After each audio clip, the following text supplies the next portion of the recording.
So, at the beginning, why did you decide to buy some fishing lakes? Well, I obviously were a car dealer for many years, for 20 odd years, for myself, not for anybody else, trading. Job got real hard. Main agents I'd had for a long time was struggling, so it was hard to a main agent. I bumped into the person who owned these lakes, and it was the brother-in-law of the owner of Glue's Garage actually, and I mentioned them and ended up buying them purely out of luck really. They were never advertised for sale. I came and had a look round, like what I saw, could see the potential. A lot of fishermen I talked to said, oh, if you see the owner and give him a few quid, you know, the manager, you'll be alright. So I could tell that there were an opening for a bit of a fiddle going on, so I bought them and never looked back really. And how much did you buy them for?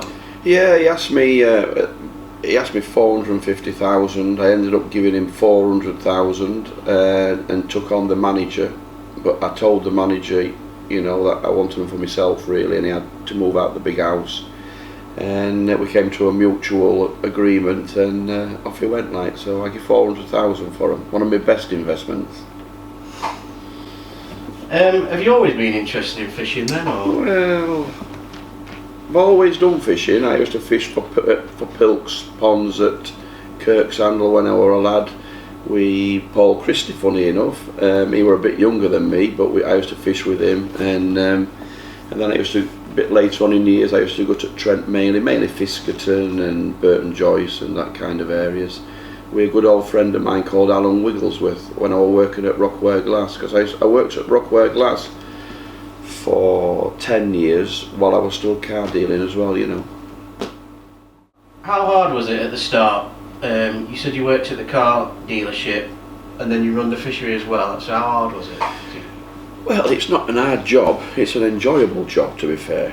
It were long hours. I mean, when you consider, while I'm going back to what I was saying is I used to work at Rockware Glass on shifts, 12-hour shifts, dealing cars in my spare time to get going forward. Then I packed in at Rockware Glass and I did the car dealership and bought this at the same time and run them both. So days were long, you know. I used to go out, leave Beverly in charge here when I first started out, taking day ticket money, and I used to go out and buy cars. And I mean, for 6 years, being here for 6 years, I still carried on doing cars, lived off the money what the cars generated, and everything the fishery took, I just ploughed back into it to get going, you know. And that's basically how I built Lindholme to what it is, you know. So what's been your greatest achievement while running the lakes? Apart from building it up into the UK's biggest fishery, which is quite a nice achievement, what probably makes me the most proudest achievement is that I think I've learnt Aaron the skills of business. He works hard at the fishery. A lot of people have a laugh with him about what he doesn't do, but I'll assure you he's out here like I went out first got it. He's out here while 10 o'clock at night, cutting grasses, doing pegs, doing everything. People don't see that. So I suppose my finest achievement is that I've trained Aaron to hopefully take over the family business, and I think he'll do a good job. In fact, I know he'll do a good job. He's a bit tighter than me. He's not as giveaway as me, like, but sure he'll mellow. Have you had any help along the way? Yeah, I mean, when I first bought it, one person who I've got to really say thanks to, and I always have said thanks to, and I'll never hear him any bad word about him, was Steve Gregory. When I bought it, he was one of the first persons I met here, and he said to me, look Neil, you'll put some fish in these lakes and I'll get the people to come, and he took true to his word.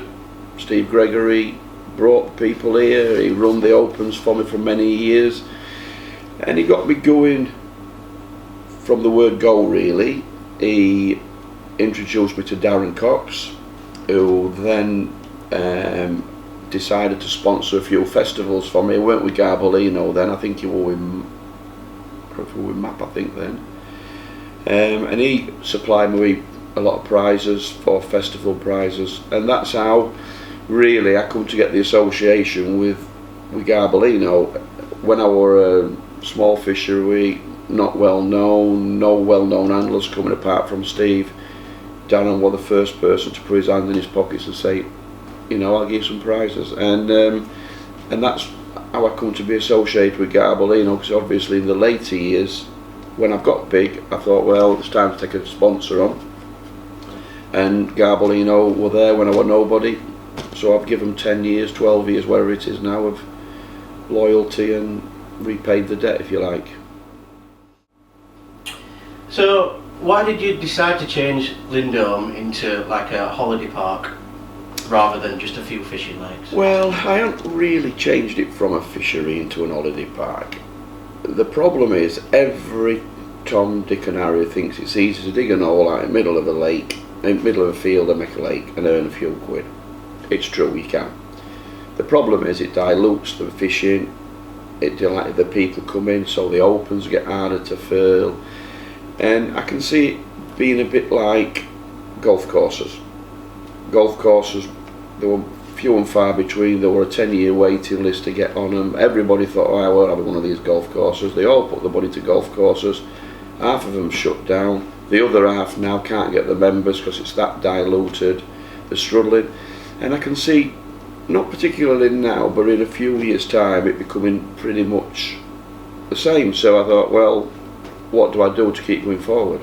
And the easy answer was lodges. The council were very supportive. I mean, you know, we've got 40 on at the moment. We've got it passed for another 40, which we're just doing now. The council had showed interest that maybe we can get up to 150, 200. And that's the future, really. The money what the lodges have generated last year and the year before, it's now able me to buy all the land right to the moors, so now I've got another 20 odd acres to develop. I can put new lakes in, I can put new lodges in, I can do whatever I really want, you know. So and that's where the money's come from, really. It's not come from the fishing, you know, everything's come from fishing. The lodge has generated a lot of money in the last 5 years, and it's the way forward, really. So, what are your passions in life? Well, I like fast cars and mucky women. I've got both now. I've got myself a new nice fast cars, and I've got Beverly. She don't get a wash very often, but that's how she decides she's a mucky woman, like. But you know, it's passion's motor cars, really. I love a nice car. I like to go out in a nice car. I've worked every hour God sends for all my life. I've never really had the money to splash out on myself. I've got to a place now where I can look after myself and Beverly, and we've both got a nice car, and you know, we've worked hard for it. So my passion's motor cars, really, you know. Looking back, would you do anything different? Would I do anything different? Maybe. I feel a little bit guilty. We used to have a lovely trout lake here, fly fishing lake. We had some lovely old people who come, some fabulous old lads. A lot of them have died now. Should I have got rid of it and made it into a course lake, which spoilt a lot of people's lives at that time, because some people have been coming 20 and 30 years? Maybe not. But would I have done something different? I probably should have left the trout lake in. But there's, you know, the trout lakes have about finished now. There's not people out there, so 50-50. So, what's happened with Garbolino? Why are you looking for a new sponsor? Well, I can't speak highly enough for Garbolino. There's not a question. Me and Darren are still great friends. We still ring each other up. Nothing will change. We'll always be Garbolino in my tackle shop. They've been very good with me. They actually helped me to get where I am today. You know, when you're associated with a tackle company, it helps. Nothing's gone wrong. You know, I feel that I do a lot for them. I give them a lot of publicity. It's unbelievable what they get at Lindholme. And I'd like to get the festivals bigger. It doesn't make money financially, the festivals, but I like running them. I like the lads to come. I like all the open lads. They all come. We go out for a drink. We go out for a meal. We open the bars, and it makes my day to be associated with them all. And that's what I like. I like to be, you know, I went out around Doncaster the other night, well, 4:30 in the morning. There's no other fishery owner goes out with all the lads and gets absolutely bladdered at 50 odd year old. I like that kind of a thing, do you know what I mean? It's just like, I like the festival. So the problem is we need to try and attract a bigger company, if you like,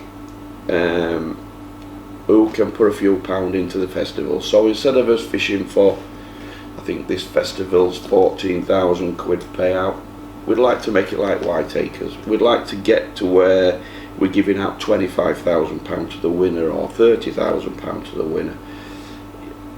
And I can see it happening. We're in talks now with some good companies, some big companies who are kind of on the same wavelength, and I think 2019 will be very special for anglers at Lindholme Lakes. So you're stepping back from running the fishery and letting Aaron take the reins. Why did you decide to do this? Well, he's 30-year-old. I know he looks a lot older, but he's actually only 30. And I think he's matured over the last 5 years. He's turned out to be a good lad. He understands the fishery. He understands what anglers want. He's very organised. He's good on media. You know, when I'm 50, I always said I'd retire when I'm 55. I'm not going to retire. That will never happen. I'll always be part of it. What I'm trying to do is to get Aaron to make his decisions. It'll be his decision what company comes here as our main sponsor. It'll be his decision. I'm just going to sit back and enjoy and do a few. I bought myself my nice car. I went toured Europe last week for 3 weeks, and I've done pretty much the same, you know. But I'll always be here. So was it true that you offered Hallcroft fishery 1.1 million to buy it? Yeah, I looked at Hallcroft, to be honest with you, and it weren't particularly for the fishing.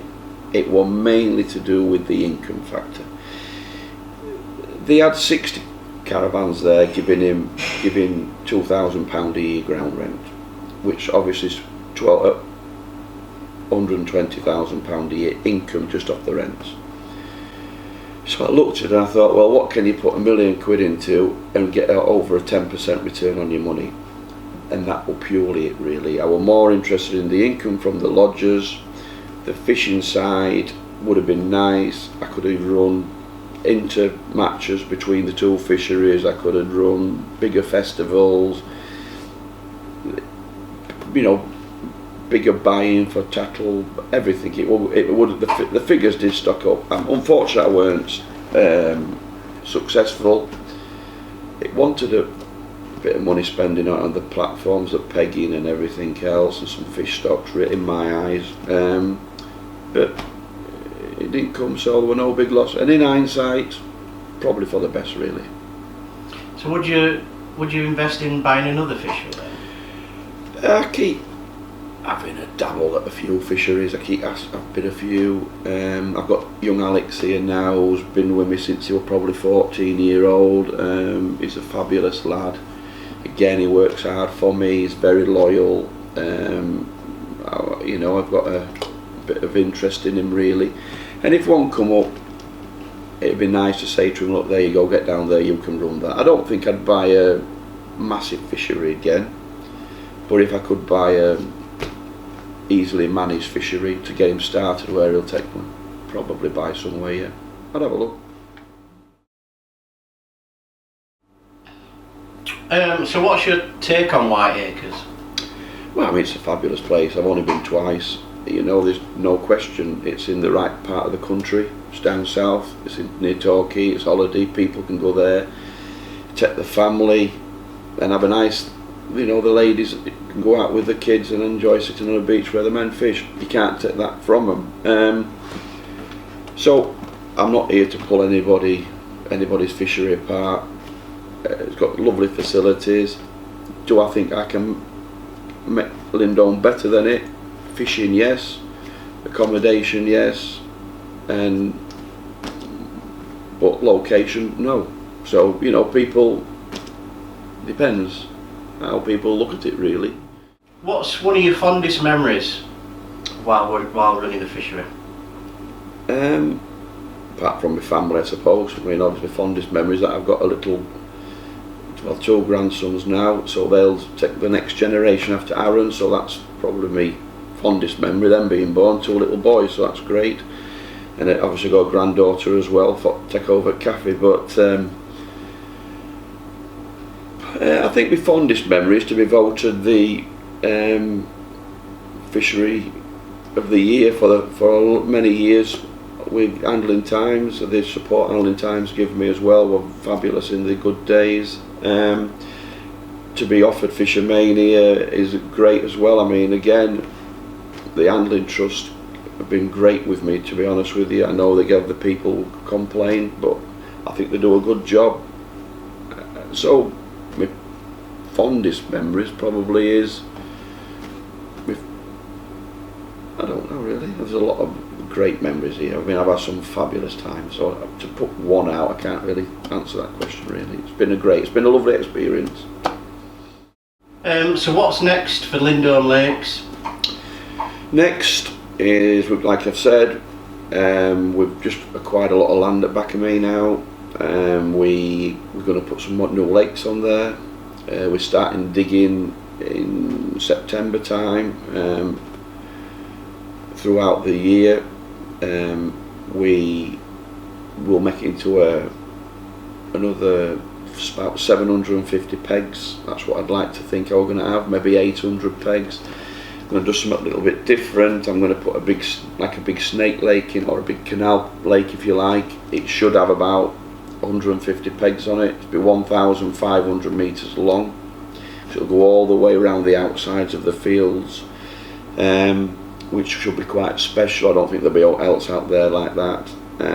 We'll get lodges on eventually. It gives some Aaron to put lodges round. We're going to build another Laurels Lake with islands in. We altered the Laurels this year, as you probably know. Well, you do know. It's been a success. It's been brilliant. The fishing's fabulous. It's a little bit snaggy, but it'll settle itself down for next year. I'm thinking of doing the Willows Lake for next year as well, exactly the same. It's opened my eyes a bit really. I think the bays are making it a lot lack of oxygen. The oxygen content with the wind being able to circulate through the lake has gone up by 20%. It's fabulous really. So new lakes, pretty much same. You know what I'm like. I buy some land, I build a lake. I put some lodges around it, and it'll be the same old. We should end up with about 130 acres of lakes when we've finished that. I'm going to build a toilet block up there as well, so the handlers can go to their own toilets up there. I'm going to build some little draw cabins so clubs will be able to. The problem expanding the lakes is the infrastructure what Lindholme's got, the clubhouse and everything else, can't accommodate 700 handlers. So the only way I can do it really is, when I put these new lakes, is to build little draw huts, maybe put 4 or 5 up. So if a club comes, book 60 pegs, get a key, go take all the men down to the draw hut, put a coffee machine in, put a toilet in, let them all stop down there, and it'll split the amount of people here, because we just haven't got the infrastructure. We've got it passed now for a new clubhouse. We're having second thoughts on the clubhouse cum tackle shop. It's a big commitment. It's like a £500,000 build to do it to double story with lifts in it and everything for the disabled. So we're now thinking of having a single story no tackle shop and making the tackle shop now into a new lounge bar where you put a bar in it, little bowls in it, can have a bit of food, and put a conservatory up front of the existing cafe. Make it a little bit more upmarket for them. I think that'll be a lot cheaper and it'll work a lot better. Great. And what's next for Neil? Any plans for the future? Well, I'm thinking again a younger wife. I think Beverly's now past a sell-by date. I've told her to get her a bit smartened up while she's gone, and I think in the future something like a little Thai bird or something like that would be lovely for me really, but depends if I can afford it or not.